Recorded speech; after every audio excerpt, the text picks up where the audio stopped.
The issue? China has significantly increased pressure on Taiwan in recent years, stoking fears that tensions could erupt into outright conflict. Much attention has been paid to the threat of an invasion, but Beijing has options besides invading to coerce, punish, or annex Taiwan. One major step China could take is a gray zone quarantine led not by its People's Liberation Army, PLA, but by its Coast Guard and other law enforcement forces. Rather than sealing off the island, a quarantine would aim to demonstrate China's ability to exert control over Taiwan. A quarantine is more feasible for China and more likely than an invasion or blockade in the near term. It also presents unique challenges in terms of how Taiwan and the international community can respond. This brief explores two hypothetical maritime quarantine scenarios that are informed by in-depth research, tabletop exercises, private consultations, and expert surveys. Introduction. China has significantly increased pressure on Taiwan in recent years. China's military frequently flies aircraft within the island's Air Defense Identification Zone, ADIZ, and across the Taiwan Strait median line. In August 2022 and April 2023, China escalated in response to U.S.-Taiwan political engagements by staging unprecedented large-scale military exercises around Taiwan.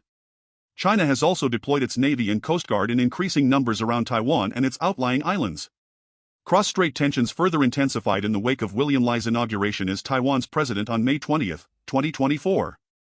3 days after Lai delivered his inauguration address, China commenced 2 days of large-scale military exercises surrounding Taiwan, called Joint Sword 2024A, and accompanied them with comprehensive law enforcement operations involving China's Coast Guard.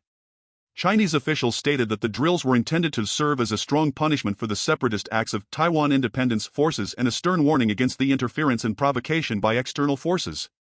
These Chinese escalations against Taiwan are raising concerns that Beijing could take even more significant steps to punish and coerce Taiwan going forward.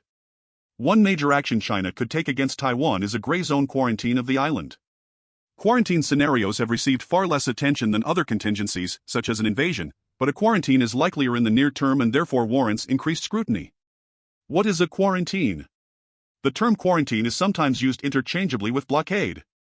However, this report differentiates between the two, defining a quarantine as a law enforcement-led operation to control maritime or air traffic within a specific area, while a blockade is foremost military in nature. A quarantine would entail China's Coast Guard and other forces conducting gray zone operations intended to stay below the threshold of an armed conflict. Thus, the military would play a supporting role, not a leading role, in such operations. The political and operational goals of a quarantine are not to completely seal Taiwan off from the world but to impose a system of controls over the island's maritime and/or air commerce. In a quarantine, key necessities like food and medicine could continue to flow into Taiwan, enabling China to assert that its law enforcement operation is imposing no hardship. A quarantine could target the delivery of specific goods, such as shipments of U.S. weapons to Taiwan, but such a move would risk provoking a more direct U.S. response. A key goal of the quarantine approach is to obtain compliance from international companies and other countries to demonstrate China's power over Taiwan. This is similar, in some respects, to China's 2013 declaration of an ADIZ over much of the East China Sea. Many airlines, including U.S. companies, complied with Beijing's demands then. A quarantine of Taiwan could involve a change of Chinese domestic policy to establish new rules or requirements for regulating trade or traffic into Taiwan, or it could simply involve Chinese law enforcement forces stepping up activities against Taiwan on the basis of existing laws. Thus, a quarantine would focus on forcing compliance with Chinese rules and strengthening China's asserted sovereignty claims over Taiwan. In contrast to law enforcement-led quarantines, this brief defines a blockade as a military-led operation. China's PLA would be leading a blockade by encircling parts or all of Taiwan, while forces such as the Coast Guard and maritime militia would play a supporting role. More intense versions of a blockade could involve missile strikes against Taiwan as well as mining of waters around Taiwan. A blockade would, by nature, involve much more escalatory operations than a quarantine. A quarantine would not intentionally involve the use of kinetic force to attack targets, though it is possible that escalation could lead to an exchange of kinetic attacks. There are no publicly available doctrinal writings on how exactly China could execute a quarantine.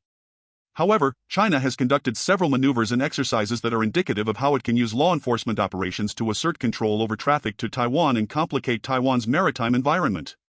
In August 2022, when then Speaker of the House Nancy Pelosi visited Taiwan, China's Maritime Safety Administration, MSA, deployed a large patrol vessel, the Haishuan 06, to conduct operations off the coast of China's Fujian province and in the Taiwan Strait for the first time. In April 2023, after Taiwan's President Tsai Ing-wen transited through the United States, the Haishuan 06 deployed again. This time, it sailed farther into the Taiwan Strait, and the Fujian Province MSA announced that the vessel would carry out on-site inspections of vessels, though there were no reports that inspections occurred. More recently, China increased Coast Guard patrols near Taiwan's outlying Kinmen Islands after an incident there. In February 2024, a Taiwan Coast Guard vessel chased and collided with a Chinese vessel that Taiwan asserts was illegally fishing near Kinmen. The incident resulted in the death of 2 crew members. China responded by increasing Coast Guard patrols near what Taiwan calls restricted and prohibited waters around Kinmen. At one point, Chinese Coast Guard personnel boarded a Taiwan-owned tourist boat to check its licenses and paperwork. Amid this uptick in activity around Kinmen, China conducted a series of combat activities in which naval and air forces from the PLA Eastern Theater Command conducted drills jointly with the China Coast Guard, CCG. Chinese official outlets described the exercises as simulating emergency scenarios and focusing on enhancing forces' interoperability and joint strike capabilities. China again stepped up the involvement of the CCG in May 2024 during its latest round of large-scale exercises around Taiwan. Alongside the PLA exercises, the CCG conducted its own operations around 2 of Taiwan's outlying islands. On the same day that the PLA exercises started, the Fujian Province Coast Guard launched a comprehensive law enforcement exercise in waters around Wuqiu and Daonin to test its joint patrol, rapid reaction, and emergency response capabilities. The CCG indicated that its patrol vessels came as close as 2.8 nautical miles from Wuqiu's islands and as close as 3.1 nautical miles from Daonin, marking the first time CCG vessels have entered waters there. In addition to patrolling around Taiwan's outlying islands, 4 CCG vessels sailed east of Taiwan and another 3 sailed southwest of Taiwan near the southern entrance of the Taiwan Strait. As part of the exercises east of Taiwan, videos released by official Chinese outlets showed multiple CCG ships encircling a target vessel and spraying water cannons, though the vessel appeared to be Chinese-flagged, and the video did not show the water cannons actually hitting the vessel. This represents a marked increase in intensity compared to previous CCG activities around Taiwan, and it is the latest and clearest indication that China is preparing its law enforcement and military forces to operate together in the context of a Taiwan Strait crisis. Why China might quarantine Taiwan. A quarantine of Taiwan would represent a substantial escalation of coercion against the island, but it offers China several distinct advantages. First, a quarantine allows China to impose greater political and administrative control over Taiwan. China's efforts to restrict air or maritime traffic to the island could allow Beijing to assert its sovereignty claims and demonstrate that Taiwan does not have control over its own claimed sovereign space. This could undermine Taipei's ability to self-govern and erode the Taiwan public's confidence in Taiwan's military and coast guard. Second, China could use a quarantine to intervene in Taiwan's domestic politics by imposing economic costs on the island. If the disruptions stemming from a quarantine are sustained for a lengthy period, elements within Taiwan's society could leverage this to portray Taiwan's leaders as ineffective. This could either lead to a loss of public support for Taipei or increase political pressure on Taiwan's leaders to negotiate or improve relations with Beijing. Third, a quarantine is more limited in scope than a blockade or other large military operations. A quarantine led by China's Coast Guard is not a declaration of war against Taiwan. Because a quarantine is not overtly PLA-led, there is a lower risk that escalation will lead to direct military confrontation. If the quarantine is cast as a law enforcement operation, China can easily announce the end of the operation and claim its objectives were met. Relatedly, China could choose to target only certain types of products, or the quarantine could be scaled to cover all air and maritime flows to Taiwan. If China successfully conducts a limited quarantine, it would set a political precedent and establish a new normal of Chinese activity, setting the stage for it to carry out more expensive operations in the future. The unprecedented scale and complexity of a quarantine operation would also provide a valuable opportunity for Chinese law enforcement, maritime militia, and the PLA to train and test their capabilities and identify weaknesses for subsequent operations. Fourth, a quarantine could have impact without full and sustained implementation. Although China has significant capabilities to use law enforcement and other assets to physically disrupt trade to Taiwan, it may only need to demonstrate intent and some capability for the quarantine to be effective. The announcement of a change in Chinese policy or the beginning of law enforcement actions is likely to have a chilling effect on the willingness of businesses to invest or operate in Taiwan. Similarly, demonstrated Chinese willingness to search and seize only a handful of commercial ships could have an outsized deterrent impact and discourage similar transgressions. Many commercial airlines and shipping companies are likely to comply with Chinese pronouncements. Even if some shipping companies do not comply with quarantine regulations, adherence by most of them would significantly strengthen China's narrative that it has control over Taiwan. Finally, China's use of the Coast Guard and civilian law enforcement complicates the ability of the United States and regional actors to respond. A quarantine does not require closing off or restricting international traffic through the Taiwan Strait, an action that other countries could use as a justification to intervene to assist Taiwan and defend international legal rights to freedom of navigation. The United States also does not have sufficient Coast Guard forces forward deployed to the Indo-Pacific to respond in kind. The United States could lean on other forward deployed forces, including air and maritime assets, to help Taiwan respond, but it is likely to be cautious to avoid the optics of using gray-hulled U.S. Navy vessels to confront white-hulled CCG vessels. In a recent survey of experts from the United States and Taiwan, the China Power Project found that most are skeptical of U.S. and allied willingness to intervene in a quarantine.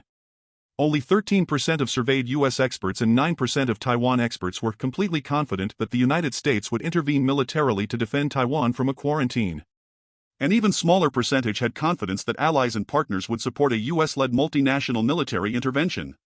China's ability to quarantine Taiwan. A quarantine would be an immense and unprecedented undertaking for China, requiring it to overcome complex logistics hurdles and jointly command law enforcement, maritime militia, and military forces. Nevertheless, China has immense capabilities at its disposal that would enable it to conduct a quarantine. With over 150 ocean-going vessels and more than 400 smaller vessels at its disposal, the CCG is the largest coast guard in the world. The CCG is a quasi-military organization that reports to China's highest military authority, the Central Military Commission. Many CCG ships were transferred from the Navy and still carry some military-grade weapons, such as 76mm cannons. Taiwan's Coast Guard would be at a major quantitative and qualitative disadvantage. It has just 10 ocean-going ships and approximately 160 smaller vessels. These vessels are responsible for protecting the over 300 harbors and ports on Taiwan's coast and for law enforcement activity within 24 nautical miles of the island. China's MSA, which is the primary non-Coast Guard civilian agency responsible for maritime security and navigation, would work alongside the CCG to lead a quarantine. The MSA's fleet consists of at least 36 ocean-going vessels and hundreds of smaller patrol craft. In addition to the CCG, China also possesses a large maritime militia, a force of organized, trained, and armed personnel aboard fishing vessels and other craft. These vessels operate under the official guise of commercial fishing activity, but in actuality, they work in tandem with China's law enforcement and under the shadow of the PLA to support Chinese maritime operations. Because the maritime militia is not officially a law enforcement or military entity, it is challenging for other countries to respond to its activities. There is little information about the full size of the maritime militia, but some estimate that it consists of more than 100 large vessels and as many as 3,000 smaller vessels. The lion's share of the maritime militia is concentrated in the South China Sea, where militia vessels often swarm by the dozens or hundreds to defend China's territorial claims in the region. It is unclear how many Chinese maritime militia operate near the Taiwan Strait, but those that would be involved in a Taiwan contingency may be based at ports in China's Fujian, Zhejiang, Jiangsu, and Shandong provinces. Meanwhile, Taiwan does not have an equivalently large force similar to China's maritime militia. This means Taiwan would largely need to lean on its Coast Guard to respond to militia activity. Finally, China's military forces also significantly overshadow Taiwan's. As of 2023, the PLA Navy comprises a battle force of over 370 vessels, many of which are based in areas close to the Taiwan Strait. The PLA Air Force and Navy also boast thousands of aircraft, which support China's ability to project power and conduct intelligence, surveillance, and reconnaissance (ISR) around Taiwan. If the situation around Taiwan goes kinetic, Taiwan would face a much larger force than its own, limiting its ability to effectively respond to aggressive Chinese activities. The role of geography. Geography is a major factor at play in a quarantine scenario. At its narrowest point, the Taiwan Strait is only about 130 kilometers, 81 miles wide, meaning China does not have to deploy forces at long distances from China's own shores. Adding to Taiwan's exposure is the fact that the island has only a handful of major international ports. Most of the busiest ports, including Kaohsiung, Taichung, Taipei, Keelung, and Mailiao, are also the closest to mainland China. There are two less busy ports, Hualien and Suao, on Taiwan's east coast, as well as additional smaller harbors. The port of Kaohsiung stands out among these. In 2022, an estimated 57% of Taiwan's maritime trade entered through the port of Kaohsiung, making it an indispensable commercial hub for the island. It is by far Taiwan's busiest port for containerized goods and oil, and the nearby Yunnan liquefied natural gas (LNG) terminal is Taiwan's largest facility for importing LNG. All of this means it is easier for Chinese forces to reach Taiwan's most important shipping ports. In fact, if China can effectively control traffic into just one port, Kaohsiung, it can achieve significant influence over what gets into Taiwan. How China could implement a quarantine. The scenarios outlined below are only two examples of potential maritime quarantines. There are many other conceivable approaches China could take, but these scenarios align with activities and capabilities China has demonstrated through past operations. Scenario 1: Limited maritime quarantine. In this first scenario, Beijing leverages its law enforcement forces to conduct a limited maritime quarantine of some of Taiwan's ports. This is not aimed at choking off Taiwan's access to trade, but a gray zone operation to achieve more limited but still significant objectives. Days or weeks before the start of quarantine operations, China readies maritime law enforcement forces within its Coast Guard and MSA. Beijing also mobilizes portions of its military and calls up maritime militia fishing vessels in the area. China begins by publicly announcing enhanced customs inspection rules. It avoids using terms like quarantine or blockade to describe its actions. In order to enter Taiwan, all cargo and tanker vessels must file advance customs declarations with relevant Chinese authorities. Chinese law enforcement vessels will be authorized to board vessels, conduct on-site inspections, question personnel, and undertake other measures against non-compliant ships. Chinese authorities also threaten fines and market access restrictions for companies flouting the new rules. The quarantine is set to enter into force 48 hours after announcement. This allows China time to deploy forces into position after they have been mobilized. It also allows shipping companies with vessels in transit warning time to comply, lending some credibility to China's actions. Chinese authorities do not announce a specific location for the inspections, but they intend to target the port of Kaohsiung, Taiwan's busiest port. China positions more than 10 law enforcement patrol vessels off the coast of Kaohsiung. China also deploys a smaller contingent of law enforcement vessels within the Taiwan Strait off the coast of other major ports at Taichung and Taipei. About 48 hours after the initial announcement, Chinese authorities issued notices that enforcement is beginning and that its patrol ships will stop non-compliant vessels. The vessels intrude into Taiwan's 24 nautical mile contiguous zone and occasionally approach the 12 nautical mile territorial seas boundary. This is symbolically important since China does not recognize Taiwan's claims to these boundaries. During large-scale military exercises around Taiwan in April 2023, several PLA vessels intruded into Taiwan's contiguous zone in a maneuver intended to delegitimize Taiwan's claims. Supporting these law enforcement vessels are approximately 20 maritime militia fishing vessels extending along Taiwan's contiguous zone. These maritime militia vessels are not authorized to conduct boarding or search operations against commercial vessels. Instead, they fill in gaps in ISR and complicate Taiwan's maritime domain awareness by swarming in certain areas. China could deploy significantly more militia forces as it has done in the South China Sea, but the militia forces are not as well trained as the Coast Guard, and Beijing may worry about their discipline and ability to face off against Taiwan's Coast Guard. While this quarantine is ostensibly a law enforcement operation, the military plays a key supporting role. China's Navy deploys 5 surface action groups, SAGs, to encircle Taiwan from a distance.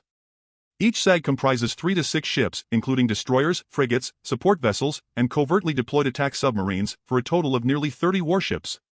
They are primarily meant to deter intervention by foreign Coast Guard or military forces and to respond if Taiwan's Navy escalates or attempts to escort vessels into the island. They also provide ISR, extending China's air and maritime domain awareness farther into the Pacific, helping Beijing monitor US, Japanese, or other movements. In addition to naval operations, the PLA constantly flies sorties of manned and unmanned aircraft around Taiwan to monitor traffic. Beijing does not need universal compliance with the customs rules in order to claim success. Compliance by around 75% of shipping companies would be a considerable success for China. Chinese-flagged shipping vessels, which account for a significant share of the total traffic, universally comply with Chinese authorities, and Beijing permits them to enter Taiwan's ports. Beijing counts on most foreign shipping companies complying with the enhanced customs rules to avoid reprisals, but several companies headquartered in Taiwan, the United States, and certain other countries publicly oppose and disregard the rules. Over the course of 1 week, Chinese law enforcement vessels only stop and search 1 or 2 vessels in total and focus solely on Taiwan-owned vessels. If China meets relatively limited pushback and most companies comply with Chinese customs rules, China begins to draw down operations after about 1 week. However, a considerable law enforcement and military presence persists around Taiwan in the weeks that follow, an indication of the new normal China has established. Scenario 2: Full maritime quarantine. This scenario is a significantly scaled-up version of the first scenario. Like the first scenario, China declares new enhanced customs inspection rules that will require advance notice with Chinese authorities to ship goods into Taiwan. This time, however, China publicly announces a quarantine area covering the entire island of Taiwan. The zone extends 24 nautical miles from Taiwan's territorial baseline, matching with Taiwan's claimed contiguous zone. This is intended to delegitimize the contiguous zone and demonstrate China's willingness and capability to impose its will in an area ostensibly under Taipei's jurisdiction. Chinese authorities announced that the inspection regime will go into effect 48 hours after declaration. China will require the shipper of any cargo destined for Taiwan to file advance notice with Chinese customs and law enforcement officials. China again deploys law enforcement vessels to lead the quarantine, but this time it sends a much larger overall contingent. The greatest concentration, consisting of more than 10 Coast Guard and maritime safety vessels, is positioned off the coast of Kaohsiung. It also deploys a dozen vessels off the west coast ports of Taipei and Taichung and sends 9 near the northern port of Keelung, Taiwan's second busiest import hub. Finally, it sends another 6 to the smaller eastern ports of Hualien and Suao. This deployment of more than 3 dozen law enforcement vessels amounts to an unprecedentedly large maritime operation for China. It would constitute approximately 1/4 of China's ocean-going CCG and MSA fleet. Roughly 40 maritime militia vessels also swarm Taiwan's coastal waters, along the contiguous zone, to fill in gaps between law enforcement vessels. As in the limited quarantine scenario, the maritime militia vessels do not participate in conducting boarding and inspecting activities. They focus primarily on conducting ISR for China and complicating Taiwan's maritime domain awareness. As in the limited quarantine scenario, China's Navy deploys 5 SAGs to extend China's ISR, intimidate Taiwan, and deter U.S. and other forces that may try to intervene. PLA aircraft also fly regular sorties to conduct ISR around Taiwan. This time, China supplements its naval deployment by positioning the Shandong aircraft carrier and its strike group southeast of Taiwan. It launches frequent sorties of J-15 fighters east of Taiwan, repeating operations that the PLA exercised in recent years. In this scenario, China is much more active in terms of boarding and searching vessels. Chinese forces stop at least 1 or 2 vessels per day for the period of the quarantine, focusing mostly on Taiwan-flagged ships. There also appear to be inspections of vessels belonging to some of the dozen countries that still maintain official diplomatic relations with Taiwan. Chinese forces seize several non-compliant ships and impound them at nearby ports within China. Commercial vessels that have filed the appropriate paperwork and had their requests approved are allowed into Taiwan. However, due to heightened uncertainty about the nature of China's enforcement, many shipping companies choose to delay their shipments, causing a significant and noticeable decline of merchandise trade into Taiwan. As the operation stretches into multiple days, Chinese ships and personnel need to be rotated. After the large initial deployment, China can fluctuate the number of forces depending on factors like capacity, the level of compliance with the quarantine, Beijing's desired intensity, and U.S. military posturing, if any. These operations continue at varying levels for over 2 weeks before beginning to wind down. However, a significant CCG and PLA presence continues to operate indefinitely around Taiwan at a greater level than before the quarantine. Conclusion. For both these maritime scenarios, Beijing's goal is not to hermetically seal off Taiwan. Instead, these campaigns are designed to punish Taiwan, assert Beijing's claimed sovereignty over the island, test the response from international shipping companies, and put significant pressure on Taiwan. While China has the capabilities to successfully execute these and other quarantine variations, these would require operations that are far more complex than anything China has demonstrated to date. Such moves would carry significant risk for China, and its success would depend to a large degree on how Taiwan, the United States, and others respond. Even if successfully implemented, there are limits to what a quarantine can achieve. If Beijing's goal is to inflict enough pain to force Taiwan's surrender, China would need to move beyond the gray zone into overt military action. A military blockade would be a key option for China if it seeks to forcefully unify Taiwan without launching an all-out invasion.